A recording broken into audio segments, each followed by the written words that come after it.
дәрі-дәрмек түгел таңбаланады екен. Қысқасы, денсаулық сақтау министрлігі подделка, яғни жалған өнімдермен білек түре күресейін деп отыр шамасы.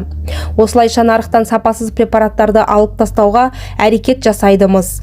Ал дәрі өндірушілері мен жеткізушілер міндетті түрде оны таңбалап, бірыңғай базаға енгізуге міндеттеледі.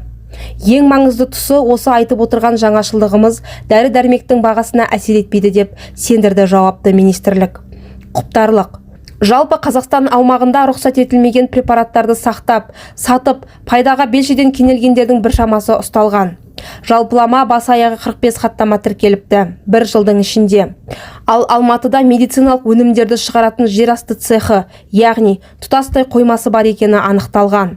Елестетіңізші, осыншама дәрі-дәрмек дәріхана сөрелеріне жетсе не болар еді? Оны айтпағанда қазір нарықта қанша түрі айналымда екенін өзіңіз ойлап көріңіз. Неге десеңіз,